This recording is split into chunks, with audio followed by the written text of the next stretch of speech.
Hello everyone and welcome to another Halloween Season review. Today I'm reviewing Disney Sorcerer's Arena Epic Alliances Leading the Charge expansion.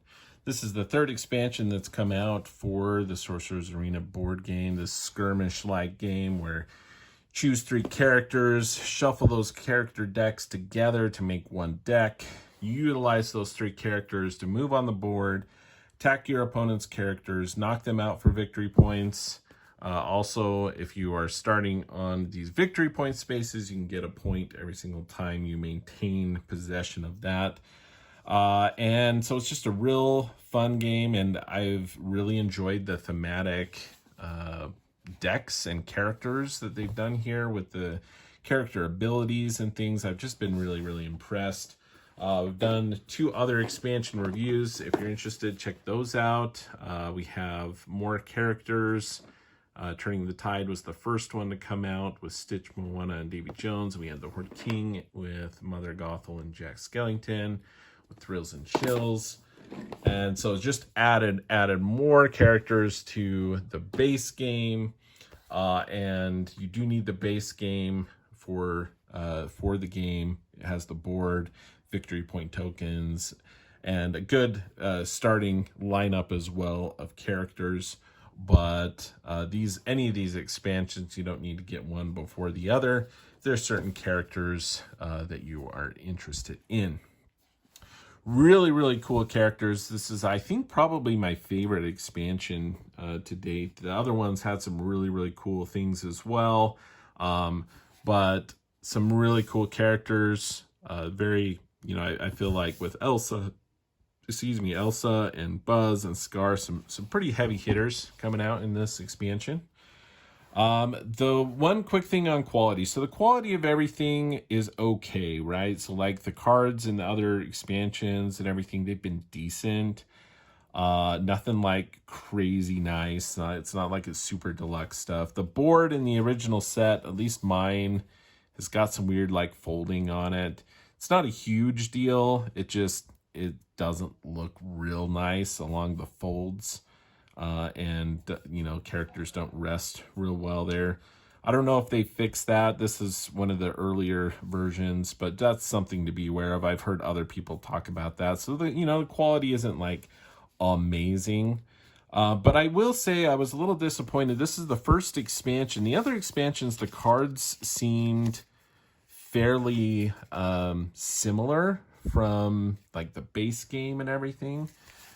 But in this expansion, for some reason, the latest one, the cards to me feel much thinner. I mean, they're thinner than the other cards, very noticeably so. As I went to shuffle like these decks of cards together, because I played this as a team, and to try them all out, and it was much. And then I shuffled my son's deck, and he was using cards from like the base and the first expansion, and they were a lot thicker. They definitely shuffled differently. So I don't know what happened there.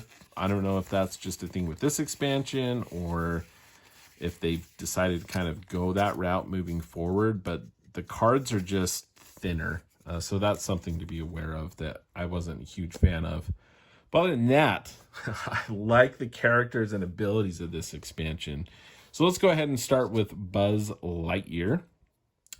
He's pretty cool. So we got his little standee here. Very cool. He's got the laser going.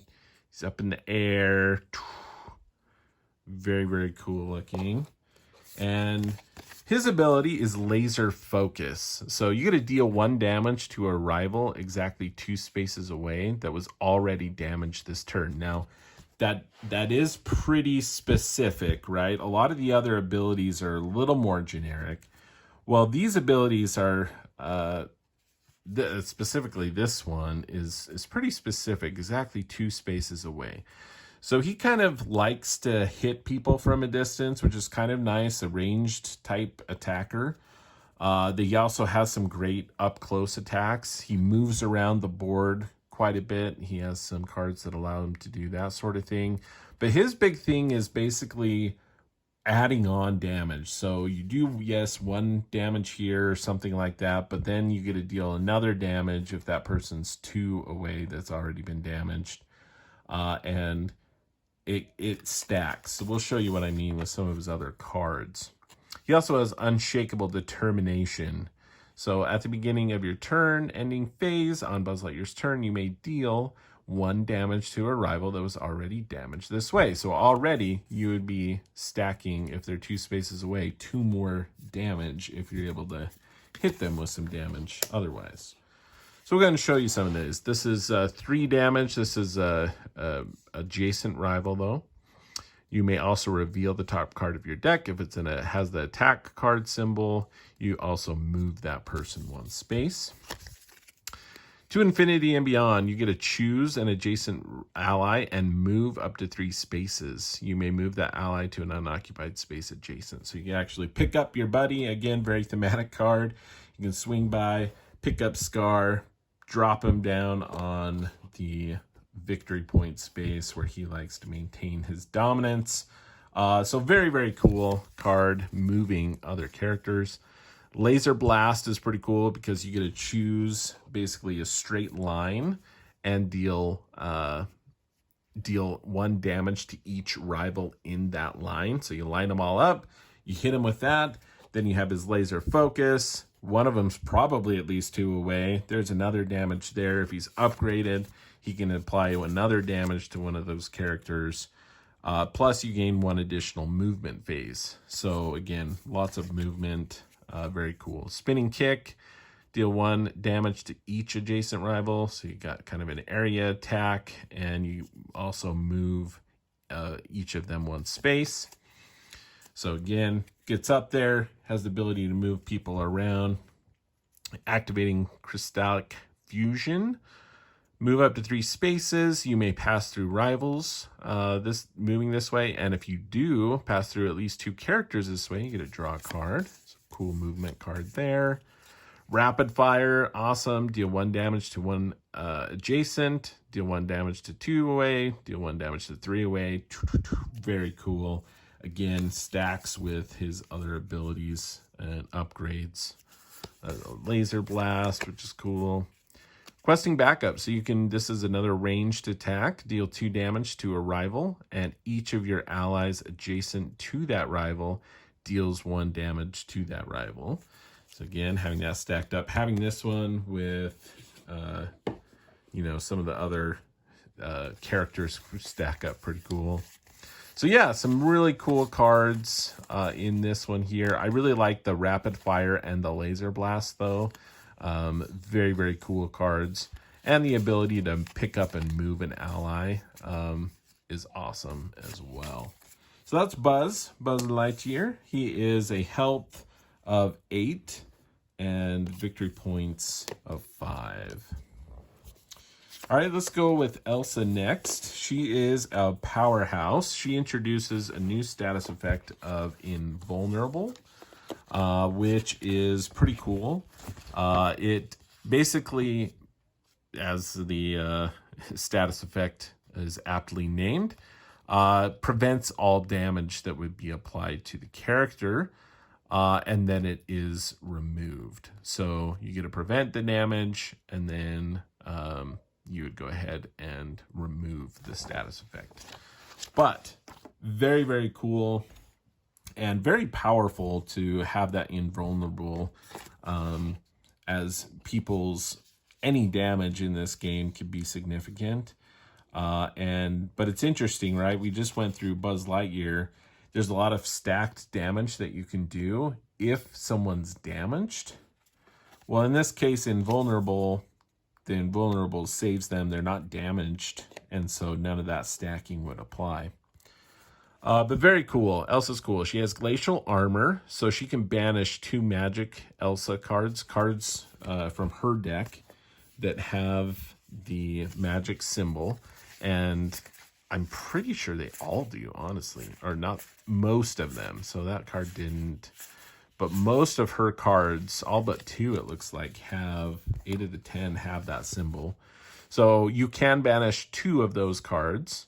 So you're not going to be able to utilize those to do upgrades, you know, the gears for the upgrade. But to have invulnerable can be maybe even more beneficial, perhaps, given the certain situations than, you know, upgrading a character might. You also have duty to Arendelle. If Elsa is on a victory point space, we have reveal the top card of your deck, and if it is a non-magic card, draw it. All right, so you get a look at it, and if it's non-magic, you get to draw it as well. So the duty to Arendelle, pretty cool, very thematic there. We have her upgrade, freeze solid. So immediately after upgrading Elsa, up to 1 rival within range 2 gains 2 immobilized, and you draw a card. You bring her, get a freeze someone, pretty awesome. She has some pretty cool cards here as well. So she has, you know, the different kind of elemental magic, elemental beasts and things. This one here, the water nook, you're going to move up to 4 spaces, which is pretty powerful. This one, you're going to do all sorts of stuff. 2 damage to 1 adjacent rival. You can move up to 1 rival 1 space and deal 1 damage up to 1 non-adjacent rival. So a lot of flexibility with that, a lot of different things you can do there. Deal 2 damage to each adjacent rival. Then you may discard a card. If you do, 1 rival damage this way gains 2 immobilized. Some more freezing. This one here, move up to 2 spaces, then choose 1 or both, or sorry, 1 or discard a non-magic card to choose both. Each character on your team recovers a health, so health recovery, which is good. Remove any number of status effects from each character on your team. Any number of status effects, pretty powerful. Going up against, say, like Jack Skeleton from the Thrills and Chills expansion, who deals a lot. So there's a lot of, you know, kind of counters to some of these abilities and characters.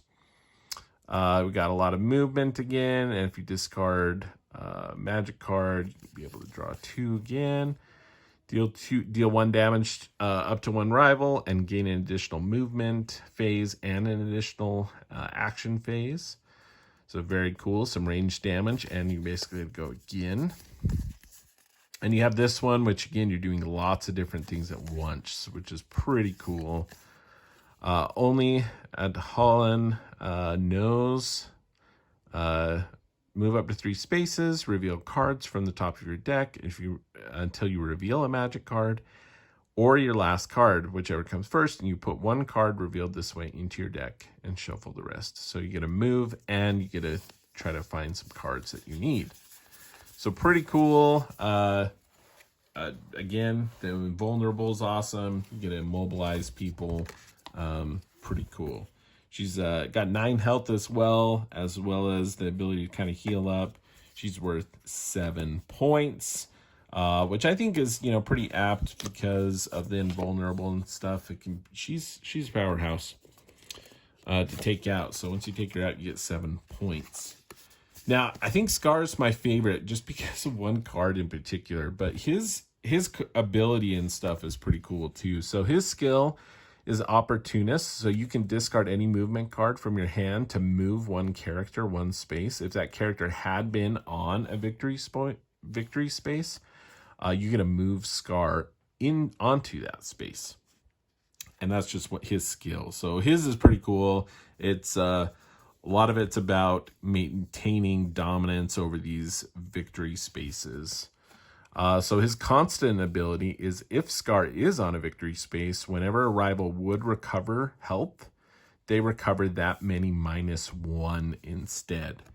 A lot of, like you just saw with Elsa, a lot of the health recovery is fairly minimal in this game. And so, like, if you were to recover 1 health, you're not recovering any health. So pretty cool ability. His constant ability is pretty cool. And having him there, and there's some ways that he can get onto the victory spaces, even just with his Opportunist skill, right? Control the Pride Lands is his upgraded thing here. At the beginning of your ending phase on Scar's turn, you may discard any action type card with from your hand to deal 2 damage to each rival character on a victory space. Again, he wants to get on those victory spaces, right? He wants to be king, right? He wants to be have control over the Pride Land. So when he does have this control, he definitely does. As you discard, taking 2 damage for each rival character. Pretty powerful to maintain control of those victory point spaces. So really, really cool. And he has some awesome cards in here. So be prepared. You got some ranged damage here. He's got his little hyena friends. Deal 1 damage to a rival. Move that rival. And if that rival is adjacent to a villain character you control, that rival summoner loses 1 victory point. Boom. From their pile. Oh, so cool. Calculated movement. If Scar's on a victory space, choose a rival summoner. That summoner banishes a card from their hand, and you draw a card, move up to 3 spaces. Very powerful. Cinderswipe. Deal 2 damage to each adjacent character. If Scar's on a victory point space, this damage cannot be reduced by other abilities. Again, very powerful. Close in. You got move 3 spaces, move 1 ally up to 1 space. If that ally is a villain character, move them up to 2 spaces. So moving multiple characters at once, and again, playing more into these titles some more with villains. Teams very well with other villains. Makes sense. You got another calculated movement and be prepared. Close in. Vicious slash. Deal 3 damage up to 1 adjacent rival. If that rival is not KO'd, move them up to 1 space. And you can also move up to 1 space. Life's not fair. Each non-token character each non-token character, and you'll see that they have a lot of those wordings now, because in this expansion, the Horned King has token characters. So that's the distinction there, is you'll see each non-token character, basically your other normal characters. On your team, deals 1 damage up to 1 rival adjacent to them. If a character on a victory space was dealt damage by a villain character, this way you gain a victory point. You do not gain more than 1, but you just simply gain a victory point.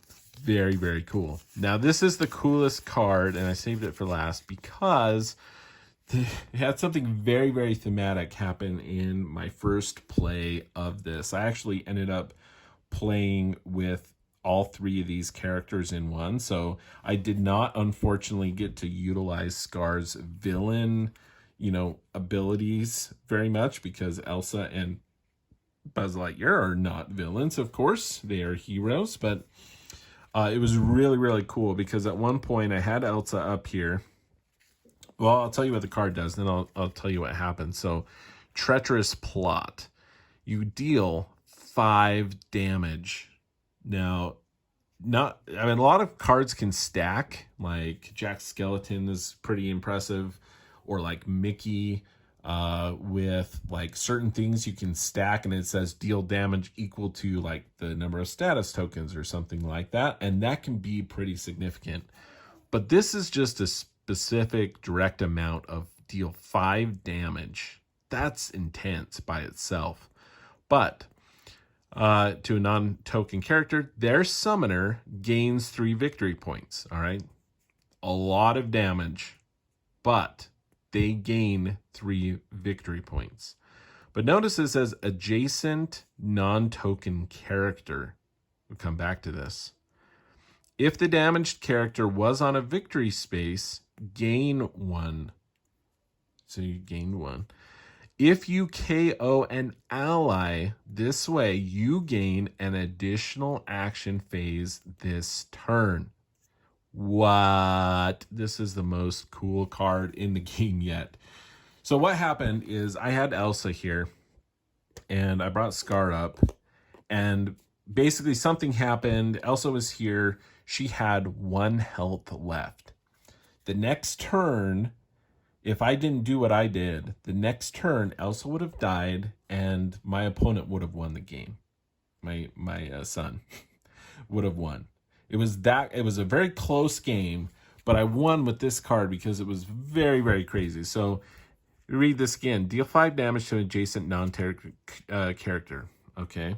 So I dealt 5 damage. A little overkill, Scar, but okay. 5 damage to Elsa. Their summoner gains 3 points. Well, I'm Elsa's summoner. Elsa's on my team. So I am taking her out. So the opponent isn't losing anything. I mean, they're losing the opportunity. I'm gaining lots of victory points this way. We'll put it that way. But Elsa's still going to be knocked out. And so she's knocked out. And my opponent, my rival, gets 7 victory points. Which I'll just point out, they were going to get next turn anyway from knocking them out themselves. However, Scar here, being the opportunist and backstabbing individual he is, decided to take Elsa out himself. So in that case, they get 7 victory points, but I gained 3 victory points because I attacked my own character and she was on a victory. So I gained 4 victory points just from that. And if you KO an ally, you gain an additional action phase. So I got to go again with another action phase as well. So very, very cool. But just very, very thematic deck. So I really love that card a lot. It's my favorite card in the whole game yet. Just very thematic feeling with Scar and his manipulation and dominance over the victory point spaces, I think is really, really cool. So yeah, this is probably one of my favorite, most favorite expansions of the 3 because of Scar and that card. Other than that, though, there's some really good just general. Elsa is just a general very good damage and a lot of movement. There's some healing. She's kind of very versatile in that regard. She also has that invulnerable. She can freeze people, so there's a lot of that. And then you have Buzz Lightyear here, who has a lot of movement, does a lot of that range damage and kind of a stacked damage. That if you do 1 damage, you can do more damage, which is pretty cool with that as well. So, but lots and lots of fun different expansions coming out. I'm excited to see what expansion comes out next to add to this. I hope that the card quality, I mean, honestly, the cards are fine. I just am disappointed that they're not like the others. They're thinner. And so just slightly disappointing there. You want kind of consistency, expect consistency from all of that. So that's a little disappointing. But the game itself, the expansion, really, really solid. And I'm just excited to see what they come out with next. I hope with all these mini expansions, they're all Epic Alliances, which is this base game box. Epic Alliance's core set.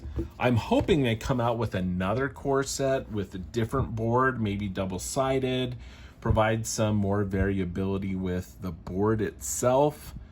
We've had some kind of tile manipulation with like the oceanic ones here, Moana summoning water tiles and the ocean characters being able to move and get extra movement out of that, which is pretty cool. So I'm excited to see hopefully another core set come out with different board, hopefully double-sided, different arrangement, layout of the board, and just a bunch new characters for more, variability. And so that is the Leading the Charge expansion, the latest there. I really enjoyed this one and excited to see what they have coming out more. And that is how Lou sees it.